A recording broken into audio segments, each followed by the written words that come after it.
모바일 홈 두 박스를 갖다 놓고 연결한 겁니다. 여기는 당연히 거실 주방만 있고 여기는 당연히 침실과 화장실 있다. 이거를 연결해서 하나의 집을 완성한 모바일 홈이죠. 그것도 심지어 기역자. 이현웅님을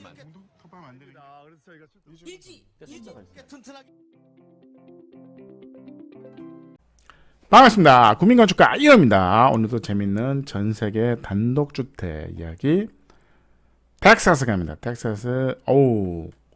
여러분들이 좋아하시는 기역자. 기역자 집을 왜 이렇게 좋아하시는지 모르겠어요. 이게 장단점이 있긴 한데 어쨌든 기역자입니다. 기역자, 마당을 품었다. 디귿자까지는 좀 그래. 디귿자는 좀 마당을 품기는 한데 너무 그래. 그래서 기역자면 어떨까? 우리가 양보한 거죠. 기역자는 어떨까? 근데 기역자인데 별채입니다. 요런 거죠. 요런 느낌이 좋더라고요. 이렇게 해서 한 동, 두 동이죠. 별동인 거죠. 기역자로 한 건 아니고 별동을 놓은 거죠. 별동. 여기는 거실 주방만 있고 여기는 침실들이 있는 거죠. 여기는 현관이 있습니다. 복도근 현관이 연결된 거죠. 그렇다 그러면 프라이빗한 요 거실 주방에서 TV를 봐도 방에 침해가 없는 거죠. 방에서 행위가 또 침해가 이제 침범이 없게. 별도의 별동이 사실 좋습니다. 그러니까 프라이빗하다는 건 삶의 질이 높은 거잖아요. 삶의 질이 높다. 그거는 좋은 거죠. 그렇다면 기역자가 중요한 건 아니고 별동인데 요 건물을 붙이다 보니 기역자가 유리합니다. 기역자가 유리한 거죠. 그래서 보시면 기본적으로 떠 있는 주택이에요. 떠 있는 건 뭐다? 말뚝이다. 말뚝 좋아요. 말뚝이 박혀 있네요. 말뚝으로 떠 있는 겁니다. 뜨는 거.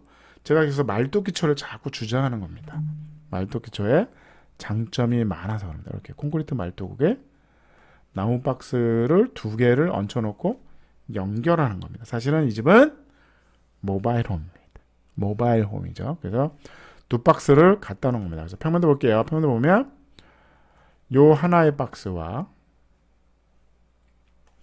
요 하나의 박스를 들고 와서 기초 위에 톡 놓은 거야. 그 다음에 요거를 중간에 있는 현관을 연결한 겁니다. 아주 구조는 간단합니다. 그래서 그런 게 마음에 들더라고요. 그래서 기역자가 됐을 뿐이야. 그래서 여기에 데크가 있는 겁니다. 뒤로 들어가죠. 뒤로 들어가고 여기 이제 마당, 데크 마당이 있는 거죠. 데크 마당이 있고 전체가 떠 있어요. 그래서 환기가 되냐 이런 게 중요하잖아요. 그래서 당연히 바람이 분다. 얼지 않나요? 단열재는 이렇게 여기 있는 거잖아요. 그럼 지붕은 얼어? 단열재 있잖아요. 바닥도 단열재가 있다. 단열재를 이렇게 완벽하게 연결하는 게 좋은 단열 방식이야. 좋은 단열 방식. 근데 이게 우리가 기초를 올리면 단열이 끊어진다고요. 끊어진 부분에 뭐가 생긴다? 열이 브릿지가 생긴다. 열다리. 열이 전달하는 다리라는 거예요. 열교. 다리가 생긴다는 뭐죠? 열이 샌다. 좋은 단어가 아닌 거죠. 좋은 단어. 그래서 열교를 없애는 건 제일 정법이 뭐냐? 단열을 연결해라. 끊어짐이 없이. 온통 연결해라. 그게 최고의 단열재입니다. 단열 두께보다도 이게 훨씬 중요합니다. 중요한 거죠. 그래서 줄기초냐 아니면 이렇게 띄워라. 건물을 띄워라. 말뚝을 박아서 띄워라. 그거의 정답이죠. 여기는 당연히 LDK네요. 우와, 심지어는 앞뒤로 창이 나네요. 그런 장점이 있습니다. 그래서 그리고 이게 독립된 공간인 거죠. LDK. 그 다음에 여기가 현관이죠.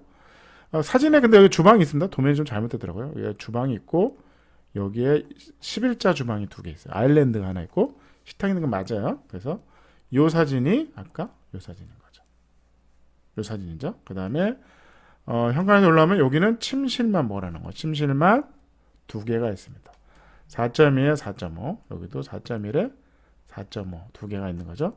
여기는 안방존이죠. 안방존이니까 여기에 세면대 2개, 샤워부스, 변기, 여기가 드레스룸. 드레스룸이 화장실에 있어요. 화장실에 있으려면 뭐 어떻게 해야 되죠? 화장실 안에 드레스룸 있어? 개꿀이네. 왜? 거기서 옷을 갈아입으니까. 개꿀이네. 근데 스키는 어떻게 해? 스키는 어떻게 하냐? 건식으로 쓰는 화장실이에요. 건식으로 쓰는 화장실이다. 여기는 일반 화장실이죠. 세면대, 변기, 샤워부스. 여기는 세탁실이야. 세탁실. 세탁실은 외부로 문 열고 나갈 수도 있죠. 그래서 사진 있나? 여기. 요 문이 세탁실인 거죠. 여기 화장실, 안방, 건너방. 이렇게 되는 거죠. 기역자. 기본적으로 아무래도 40평 정도 됩니다. 40평. 아무래도 이걸 약간 컴팩트하게 할 필요는 있어요. 한국화하는 시간에 한번 할게요. 아주 평면도가 마음에 들어요. 오, 좋습니다.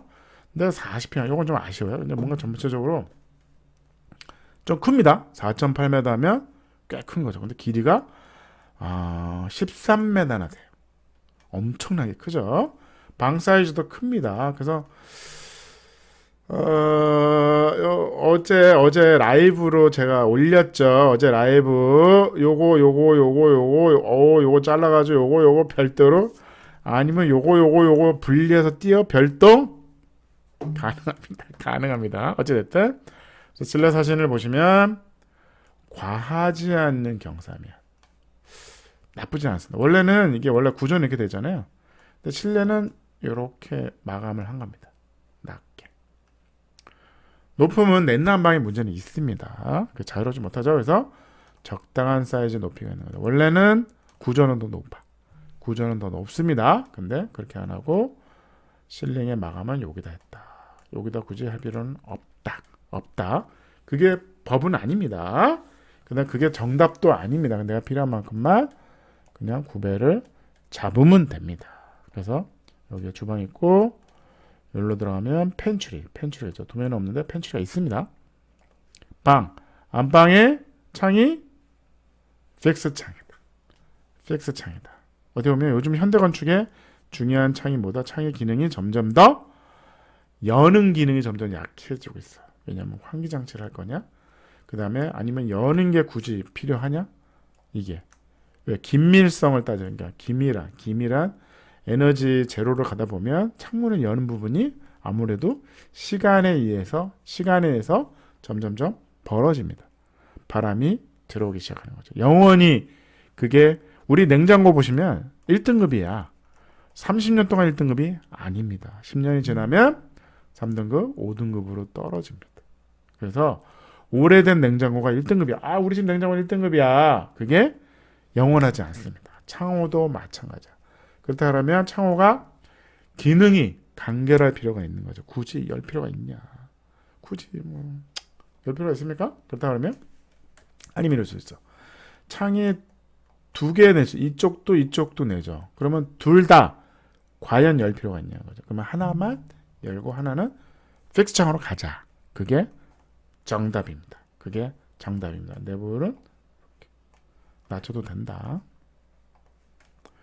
주방 사진이, 주방에 창이 재밌더라고요. 창이 다 해도 된다. 이게 뭐 물이 튀기냐? 이 창에 뭐 물이 튀지 않냐? 여기 열을 받아서 유리가 깨지지 않냐? 이거는 오븐이기를 좀 튀어나오게 합니다.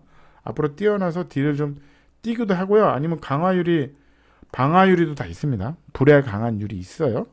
불에 강한 유리를 쓰시면 됩니다. 그 다음에 뭐 닦으면 되죠. 근데 이게 환한 게 더 중요한 거죠. 이게 너무 요만하게만 하죠. 요만하게 하고 어차피 타일을 붙여도 튑니다. 닦는 거 마찬가지야. 그렇다 그러면 그냥 뭐 이렇게 해서 해도 좋은 것 같아요. 좋은 것 같습니다. 여기는 펜츄리가 있어요. 작더라도 펜츄리가 있고 아일랜드가 있는 거죠. 펜츄리가 있다. 아일랜드에 이 싱크볼을 놓고 후드가 있냐는 정답은 아닙니다. 그게 장점도 있지만 사실 단점도 있어요. 단점이 뭐냐면 이거를 옮길 수가 없어. 왜? 배관이 여기 다 돼 있잖아. 수도는. 전기는 가능합니다. 전기는 전기 요즘 나오니까. 근데 수도는 어떡하라고? 수도는 바닥에 꽂혀 있거든요. 그래서 옮길 수가 없다. 그렇다 그러면 싱크볼은 여기 있는 게 날 수도 있습니다. 장기적으로 봤을 때. 요게 이제 방으로 들어, 요 방, 여기로 들어간 방, 여기로 들어간 방. 요게 세탁실이죠. 요게 안방에 있는 드레스룸이더라고. 그러니까 드레스룸이라는 게 미국은 간단해요. 클로젯으로 갑니다. 클로젯이라고 그냥 복만 있어요. 복만 있습니다. 근데 우리는 뭔가 이렇게 막 뭐가 막 장난 아닙니다. 근데 그게 과연 맞냐는 거죠. 그냥 간단하게 여기 봉 있고 선반 있고 끝입니다. 여기도 선반 있잖아요. 여기 선반 있습니다. 그래서 여기서 뭐 모자도 놓고 가방도 놓고 놉니다. 여기도 놓죠. 그 다음에 옷 걸고 하면 되죠. 바지가 저렇게 해서 좀 접히지 않냐? 상관없지 않을까요? 뭐 그게 뭐 외투를 걸었는데 조금 이게 약간 접혔어. 뭐 그게 어때? 저는 괜찮다 보니까 드레스룸도 제가 그 영상 한번 찍을 겁니다. 클로젯으로 하는 게 맞다를 이제 목표인데 한번 찍을게요. 세탁실이죠. 세탁기, 건조기가 있는 그렇게 해서 여기는 손빨래 할 수 있게. 그래서 외부 열은 세탁실이 따로 있는 게 좋아요. 근데 세탁실이 어디에 있냐? 주방에 있는 게 아니라 화장실에 있는 게 맞습니다. 왜? 여기 다 물을 쓰잖아. 그리고 빨래는 화장실에서 나옵니다. 화장실에서 많은 빨래가 나옵니다. 그 다음에 요거 중요합니다. 요 턱이 아주 중요합니다. 턱이 중요합니다. 그래서 배수구는 여기도 있어야 되고 여기도 있어야겠죠. 근데 턱이 있어서 여기에 물 관리를 완벽하게 이 안에서 하라는 겁니다. 이 안에서 방수를 하지 말라는 게 아니라 어찌됐든 이 안에서 해라. 이 안에서 하는 게 맞습니다. 왜? 목줄택은 영원한 방수는 없습니다. 그러면 내가 이 타일이나 이런 것들을 관리를 오래 하고 싶어. 장기적으로 오래 하고 싶다 그러면 물을 이 안에서 쇼부를 보셔야 됩니다. 그래서 완벽하게 물을 끊으셔야 돼. 한 방울도 안 나오게 끊으셔야 됩니다. 그러면 이거를 건식처럼 쓰시라는 겁니다. 그러면 여기는 뭐다? 방해 개념으로 갈 수 있는 거죠. 그렇다 그러면 물은 여기서 완벽하게 물 청소할 수 있게 된다니까 하라고 하는데 맨날 여기 물을 끼지지 말라고요. 맨발로 다니게 양말을 신어도 되게 슬리퍼가 필요 없게 하는 게 편하다고. 그렇다면 화장실 앞에 우리 발 닦는 수건 놓잖아요. 그게 여기 있어야지. 여기 있는 게 맞겠죠. 그래서 요 물턱, 요 방수턱이 꼭 필요하다. 대한민국은 이거 절대 안 하죠. 절대 안 합니다. 이거 건너 다녀야 되는데 불편하지 않을까요? 안 됩니다. 이 정도도 불편하다고 생각하시면 안 되죠. 이 정도는 이게 얼마나 높다고. 이게 이거 왜 그래 진짜. 이거 같은 레벨이야. 같은 레벨인데 요 턱이 필요하다고. 플라스틱 요 턱이 필요하다고. 물이 구배를 이렇게 잡고 이렇게 잡으라고. 넘어오면 안 된다. 유리문이 있는 거죠. 이 물이 튀어서 넘어오면 안 돼. 여기 물 한 방울 떨어지면 안 된다고. 방수를 안 했다는 게 아니라 이 방수가 최대한 오래가게 만들자는 거죠. 최대한 오래가게 만들고 여기만 몰자. 그래서 최악의 경우는 여기만 방수공사를 다시 하는 게 맞습니다. 타일 공사도 다시 하는 게. 그러면 여기는 차라리 도배를 해도 돼. 도배를 해도 됩니다. 나와서 하는 얘기예요. 이것도 마찬가지예요. 샤워 커튼은 무조건 하세요. 샤워 커튼을 하셔야 됩니다. 이 바닥을 뽀송뽀송하게 실내처럼 쓰시는 게 많아요. 그래서 샤워 커튼을 꼭 하세요. 이 샤워 커튼을 안으로 넣어서 샤워를 하시라고. 그게 뭐가 어렵냐고요. 어렵지 않다. 오늘의 미국 텍사스 기역자 주택 디자인 1.8 훌륭합니다. 편리성 1.7, 가성비 1.6, 에너지원 1.6, 아이디어 1.5였어요. 이거 모바일 홈 두 박스를 갖다 놓고 연결한 겁니다. 여기는 당연히 거실 주방만 있고 여기는 당연히 침실과 화장실 있다. 이거를 연결해서 하나의 집을 완성한 모바일 홈이죠. 그것도 심지어 기억자 8점이었습니다. 감사합니다.